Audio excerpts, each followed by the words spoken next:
사람들이 어린아이들을 데리고서 예수께 왔습니다.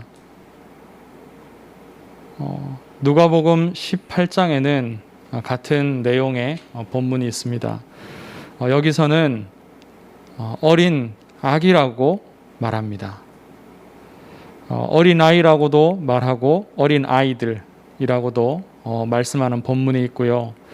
또 어린 아기라고 하는 본문이 있습니다. 어린 아기라는 말은 젖먹이죠. 젖먹이. 아직 젖을 먹고 있는 아주 어린 그런 유아를 말합니다. 사람들이 왜 자기 아이들을 데리고 왔냐? 예수님이 그 아이들을 만져주시기를 바라고 데리고 왔다라고 13절에 말씀하고 있습니다. 사람들이 왜 이렇게 했냐 하면 당시에 유대에서는요, 자기 자식을 랍비에게 데리고 와서 하나님의 축복을 구하는 그러한 관습이 있었습니다. 하나님의 말씀을 전하는 그런 선생들에게 데리고 와서 그들이 하나님 앞에 축복하도록 그렇게 하는 거죠. 좋은 유대의 전통입니다. 그런데 문제는 사람들이 자기의 아이들을 데리고 왔는데 제자들이 꾸짖었습니다. 왜 이 아이들을 이렇게 데리고 오느냐? 데리고 오지 말아라 하고 꾸짖었겠죠. 왜 그랬을까요? 아마도 귀찮아서일 것입니다.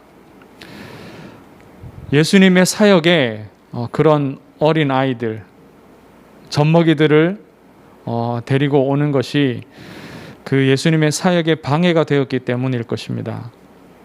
왜냐하면 예수님은 굉장히 지금 바쁘게 사역을 하고 있습니다. 말씀을 전하고 또 병자를 고치고 한두 명의 병자도 아니고요. 아픈 사람이 너무너무 많은 그러한 시대와 또 그러한 곳이었기 때문에 병을 고치기 위해서 예수님께 오는 자들이 무수하였습니다. 말씀도 전하고 수많은 병자도 고치고 또 예수님은 육신을 가지고 계셨기 때문에 쉬시기도 하셔야죠. 잠도 주무시고 휴식도 취하고 그렇게 하셔야 됩니다. 만약에 예수님이 일반적인 랍비와 같이 활동을 하시는 분이었다면 그렇게 어린아이들을 데리고 오는 것을 제자들이 꾸짖지 않았겠죠. 그런데 예수님은 일반적인 랍비와 같은 활동을 하시는 분이 아니셨습니다. 하나님의 말씀을 가르치는 일뿐만 아니라 그 외에도 많은 사역을 세상의 사람들이, 세상의 랍비들이 할 수 없는 그런 특별한 사역들을 예수님께서는 계속 하셨기 때문에 많은 사람이 예수님을 찾았습니다. 제자들이 어린아이를 데려오는 사람들을 꾸짖은 것은 예수님을 위한 행동이라고 볼 수 있습니다. 그런데 이렇게 한번 생각해 보면 어떻겠습니까? 만약에 이 예수님께 예수님이 말씀을 전하시고 사역하시는 이 현장에 병자들이 찾아왔다면 어땠을까요? 물론 많은 병자들이 와 있겠죠. 병자들이 예수님을 찾아오는데도 제자들이 그들을 꾸짖고 내쫓고 오지 말라고 했을까요? 아니면 예수님께 감사하면서 음식이나 헌금을 가지고 드리기 위해서 그렇게 가지고 온 사람이 있다면 제자들이 꾸짖었겠습니까? 그렇지 않았겠죠. 잘 왔다 하면서 여기서 조금만 기다리라고 하고 또 그들이 가져온 것들을 감사히 잘 받았겠죠. 다음에 또 가져오기를 또 바라겠죠. 어린아이들을 데려온 것을 제자들이 꾸짖었을 때 예수님께서 노하셨습니다. 노하시면서 말씀하시기를 어린아이들이 내게 오는 것을 용납하고 금하지 말라. 하나님의 나라가 이런 자의 것이니라. 어린아이와 같은 자들이 하나님의 나라를 가진다. 그러니 그들을 용납하고 금하지 말아라.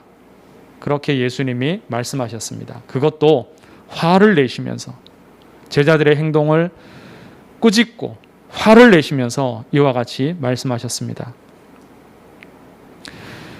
하나님이 오늘 우리에게, 또 우리 교회를 향하여서 주시는 중요한 말씀이 있습니다. 이 말씀은 오늘뿐만이 아니라 또 앞으로 우리 교회를 향하여서 주시는 말씀이며, 또 앞으로 하나님께서 이루어 나가실, 성취될 말씀이 분명합니다. 그 첫 번째는 무엇이냐? 어린아이뿐만 아니라 누구든지 그리스도께 오는 것을 금하지 말라. 오늘 본문의 이 말씀은 어린아이에게만 국한된 말씀이 아닙니다. 젖먹이에 대해서만, 어린 아기에게 대해서만 국한된 말씀이 아니라는 겁니다. 그리스도의 사역에 별 유익이 되지 않는다라고 생각되는 모든 사람에게 해당되는 말씀입니다. 또 우리 교회를 두고 볼 때에 우리 교회 사역에 별 유익이 되지 않는다고 생각되는 그러한 모든 사람들을 용납하고 금하지 말라는 것이 오늘 우리에게 주시는 하나님의 첫 번째 말씀입니다. 예수님께서 병자를 고치시고 귀신을 내쫓으시면 예수님의 사역에 득이 될 수 있습니다. 득이 많이 되죠. 그러면 도저히 사람이 할 수 없는 일을 하기에 그와 같은 일을 당하고 고통받는 수많은 사람들이 예수님을 찾고 또 구름대처럼 계속해서 몰려들 것입니다. 예수님이 오병이어를 가지고 5,000명을 먹이시고 또 7병이어를 가지고 4,000명을 먹이시는 그러한 놀라운 기적들을 계속해서 행하시면 예수님의 사역에 득이 되겠죠. 육신적인 관점에서 말하는 겁니다. 사람들이 예수님이 어떤 일을 행하셨는지, 어떻게 사역을 하셨는지 그런 것들을 잘 알 수 있습니다. 크게 표시가 나는 사역들입니다. 그런데 어린아이가 1,000명, 2,000명, 부모들이 그 어린아이들을, 젖먹이들을 데리고 예수님께 나와서 예수님이 그 어린아이들을 일일이 안수하고 축복하였을 때 별로 표가 나지 않습니다. 그 사역은. 많은 사람이 예수님 찾아와서 축복기도 받고 돌아갔더라. 그것뿐입니다. 당장에 그 젖먹이들에게 어떤 역사가 일어나는 것도 아니고 그들의 부모가 그 일을 두고 감격하고 기뻐하며 동네에 돌아가서 예수님이 내 아이를 축복해 주셨다라고 증언하고 소문내고 그렇게 하지 않습니다. 만약에 우리 교회에 어린아이들이 오면 어떻겠습니까? 이 땅의 교회들에 어린아이들이 계속해서 이렇게 오게 되면 어떻겠습니까? 육신적인 눈으로 보는 겁니다. 육신적인 눈으로. 아마 조금 귀찮겠죠. 어린아이들이 계속해서 이렇게 많이 오면은. 좋은 면도 물론 많겠지만요. 어른들과 비교를 해서 그렇습니다. 어린아이들이 오면은 성가신 것도 있을 것이고 또 시끄럽고 피곤하기도 하겠죠.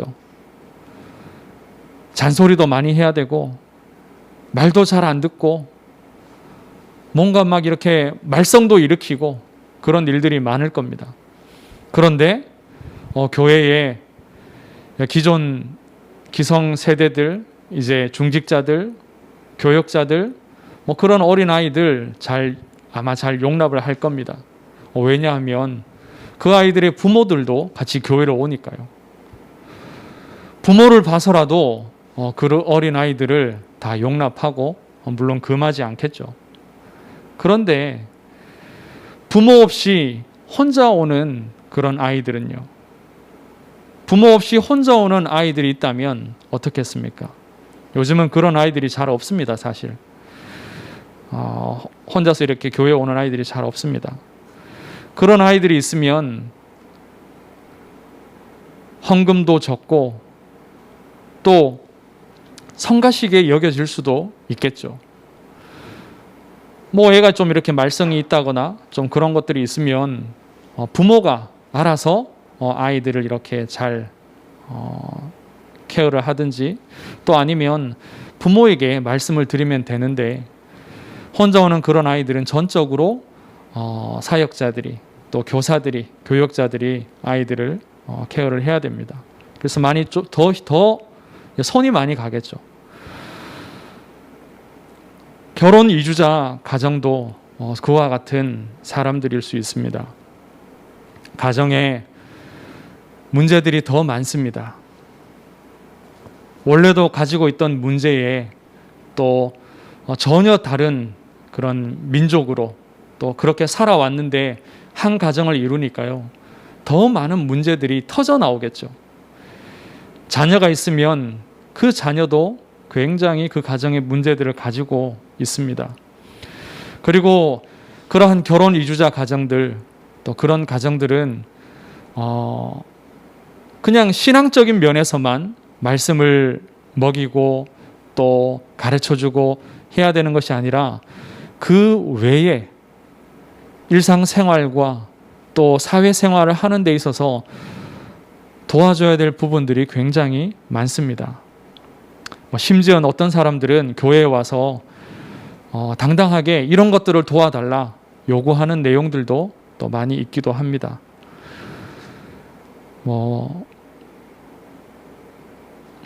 배우지 못한 사람들, 많이 못 배운 사람들, 또 교양이 없는 사람들, 가난한 사람들, 그런 사람들도 육신적인 눈으로 봤을 때는 교회 사역에 크게 이렇게 득이 되지 않는, 또 득이 적다 할 수 있겠죠. 많이 배우고 말도 잘 통하고 교양도 있고 수준도 있고 또 돈도 많고 그런 사람들이 교회에 더 득이 될 수 있다고 육신적인 눈으로 볼 때 생각이 되겠죠. 이런 사람들도 힘든데요. 못 배우고 교양도 없고 가난하기도 한 그런 사람들이 교회에 올 때에 그런 사람들을 잘 돕고 또 용납하기란 굉장히 쉬운 일이 아닙니다. 다 그런 사람들은 셋 다에 해당되는 사람들은 굉장히 감당하기 힘들 겁니다. 그러나 예수님은 분명히 말씀하셨습니다. 하나님의 나라가 이런 사람의 것이다. 어린아이와 같은 사람의 것이며 또 사회적으로 약자이고 소외되어 있는 자들의 것이라고 예수님께서 말씀하십니다. 왜 그러냐? 바로 하나님께서 천국 백성으로 그들을 부르셨기 때문입니다. 육신적인 눈으로 볼 때에는 어리고 말이 안 통하고 자기 마음대로 행하고 그렇게 보여집니다. 그러나 영적으로 볼 때에 하나님께서 그들을 우리와 같은 천국의 백성으로 부르셨다라는 것입니다. 하나님의 백성으로 부르셨기에 우리가 막을 수가 없는 것입니다. 마태복음 24장 14절에 보면 이 천국 복음이 모든 민족에게 증언되기 위하여 온 세상에 전파되리니 그제야 끝이 오리라. 이 땅에 얼마나 많은 민족들이 있습니까?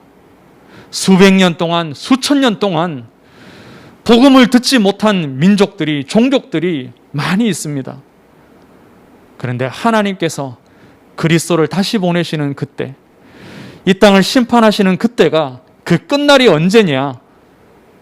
소외되어 있던 모든 민족들에게 천국 복음이 다 증언되는 날이라고 분명히 성경이 말씀하고 있습니다. 이것은 하나님의 시간표이자 우리 하나님의 마음이십니다. 우리 하나님의 뜻이며 우리 하나님의 중심입니다. 하나님께서는 어린아이도 천국 백성으로 부르셨고, 못 배우고 교양 없고 가난하고 여러 어려움들을 안고 있는 사람도 천국 백성으로 부르셨습니다. 그리스도를 찾아온 사람, 그리스도가 필요한 사람, 그러한 사람은 누구든지 교회가 용납하고 그들에게 다른 것이 아니라 오직 예수 그리스도를 주어야 합니다. 어린아이도 영적으로 방황하고 학문이 없는 사람도 영적으로 방황하며 가난한 사람도 영적으로 방황하는 사람들입니다. 그 반대도 마찬가지죠. 어른도 배운 사람도 교양 있고 부자인 사람도 다 영적으로 방황하며 사단의 종으로서 그 인생을 살아가고 또 원래부터 죄인으로 저주와 재앙 가운데 살아가는 것입니다. 이들에게 필요한 것은 오직 그리스도 예수, 오직 그리스도의 복음입니다. 하나님을 떠난 아담과 하와에게 하나님께서 창세기 3장 15절에 여자의 후손 대신 그리스도를 약속하셨습니다. 아브라함에게 말씀하시기를 너로 말미암아 모든 민족이 복을 받을 것인데 너의 씨가 바로 그리스도가 그 복의 근원이 될 것이라고 말씀하셨습니다. 우리는 누구든지 용납하고 금하면 안 됩니다. 누구든지 기뻐 받아들이고 또 그들에게 예수님이 하셨듯이 안수하고 그들을 축복하셨듯이 우리도 그들을 축복하고 그리스도의 복음으로 살리고 하나님의 백성으로 천국의 백성으로 그 인생을 살아가도록 우리가 도와야 할 것입니다. 하나님께서는 이 일을 앞으로 계속해서 우리에게 허락하실 줄로 믿습니다. 두 번째로 하나님의 나라에 합당한 믿음을 가져야 합니다. 먼저 오늘 본문에는 어린아이와 같은 믿음을 가지는 자가 하나님의 나라를 가진다라고 말씀합니다. 어린아이와 같은 그러한 믿음은 어떤 믿음이냐? 순수한 믿음입니다. 학문이 짧고 세상의 지식이 얕아도 오히려 그 사람의 중심은요, 순수할 수 있습니다. 어린아이일수록 그 아이들은 부모를 더 많이 의지합니다. 어린아이일수록 모든 것을 부모에게 다 물어보죠. 이건 무엇이고, 이거는 어디서 왔고, 이거는 어떻게 해야 되고, 모든 것을 다 물어봅니다. 그런데 이 아이들이 조금씩 더 자라면 자랄수록 부모 말고 책을 참고하고 선생님에게 물어보고 친구에게 물어보고 이제 더 많은 것들을 이렇게 바라보게 되는 겁니다. 어린아이일수록 그 아이에게 보여지는 것, 그 아이가 집중하는 대상, 그 어린아이가 의지하는 대상은 부모밖에 없습니다. 그만큼 순수한 거죠. 어린아이와 같은 순수한 믿음을 가질 것을 우리에게 말씀하고 있습니다. 오직의 믿음입니다. 오직 그리스도 붙잡는 믿음, 오직 그리스도 바라보는 믿음을 우리에게 가지라고 말씀하십니다. 두 번째는 우리가 2주 전에 말씀을 받은 것처럼 과부와 같은 믿음입니다. 과부와 같은 믿음은 어떤 믿음이냐? 간절한 믿음, 갈급한 믿음입니다. 우리 신앙인들의 모습을 살펴보면은 몸이 아프다가 건강을 회복하게 되고, 또 경제적으로 어렵다가 경제의 응답을 받게 되고, 하는 일마다 잘 안 되어지다가 일이 조금씩 이렇게 풀려나가게 되면은 기도에서, 예배에서 하나님의 음성을 듣는 말씀 중심의 삶에서 조금씩 멀어지는 경우들을 많이 보게 됩니다. 원래 근본적으로 내 육신의 복을 구하다 보니까 이 육신의 응답들이 오면 하나님 중심의 신앙에서 멀어지는 거죠. 사회적으로, 경제적으로 어려운 계층의 사람들이 많습니다. 또 영적으로 어려운 사람들이 많습니다. 그런데 그런 사람들은 성향이, 그 사람들 내면의 중심이 그렇지 않은 사람들보다 훨씬 더 갈급합니다. 간절합니다. 그래서 세상의 것을 의지할 곳이 없었던 그 과부가 불의한 재판장이라도 여러 번 자기의 원한이 풀릴 때까지 계속해서 찾아갔던 그것이 그 사람 속에 있는 그 갈급한 것을 말하는 겁니다.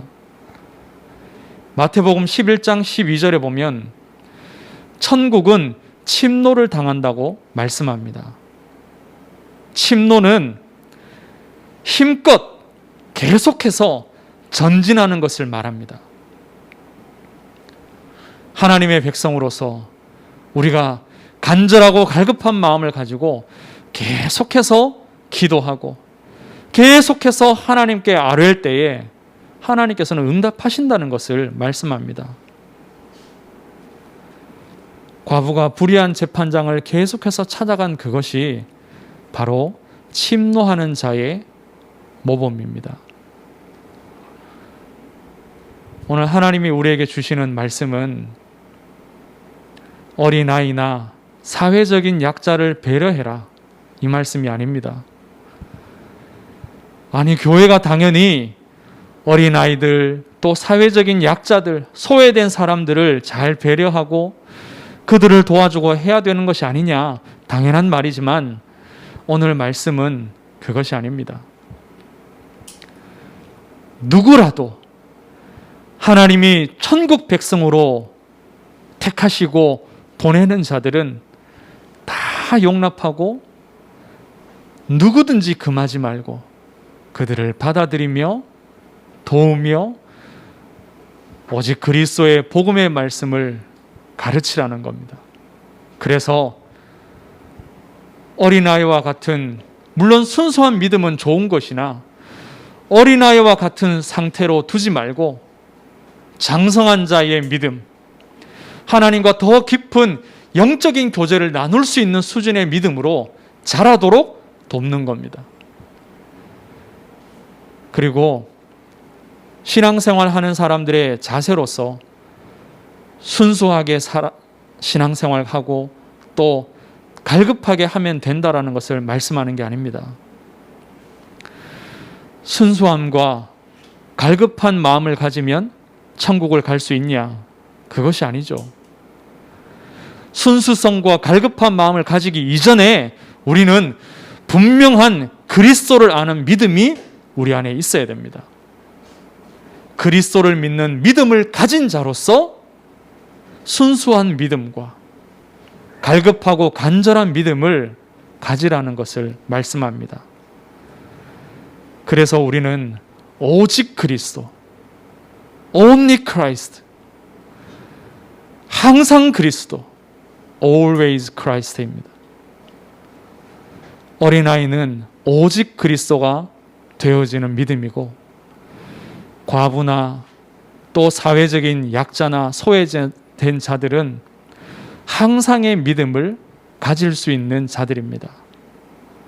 우리가 분명한 그리스도의 믿음을 먼저 가지고 하나님 앞에서 우리가 신앙생활을 해 나가는 동안 순수하게 오직 그리스도만 붙잡고 또 간절하고 갈급한 심령을 가지고서 항상 어느 때든지 응답이 있든지 없든지 항상 그리스도를 붙잡는 믿음의 응답 누리시기를 주의 이름으로 축복합니다. 하나님께서 우리 교회에 보내실 것입니다. 하나님께서 앞서서 우리 교회에 이 초기의 시간표에 하나님께서 어떤 이들을 보내실 것이냐, 어린아이들을 보내시고 또 사회적으로 약자들, 소외된 자들, 우리가 영적으로도 육신적으로도 관심을 많이 가져야 되는 그러한 이들을 우리에게 먼저 보내실 것입니다. 영적인 문제가 많은 사람들을 하나님께서 먼저 보내실 것입니다. 그리고 하나님께서는 앞서 보내신 그 천국 백성들을 일으키셔서 또 이 땅에 모든 민족에게 천국 복음을 증언하실 것입니다. 이 응답이 저와 여러분에게 우리 교회에 주님 오시는 날까지 있을 줄로 믿습니다. 하나님 아버지 은혜를 감사합니다. 우리에게 오직 그리스도의 마음, 항상 그리스도 붙잡는 간절한 믿음을 허락하여 주시옵소서. 그래서 하나님께서 우리에게 보내시는 누구라도 용납하며 도우며 살리며 치유하게 하여 주시옵소서. 그래서 함께 그리스도의 제자가 되어 모든 민족에게 이 천국 복음을 증언하고 선포하도록 주여 역사하여 주시옵소서. 살아계신 주 예수 그리스도 이름으로 기도드리옵나이다. 아멘.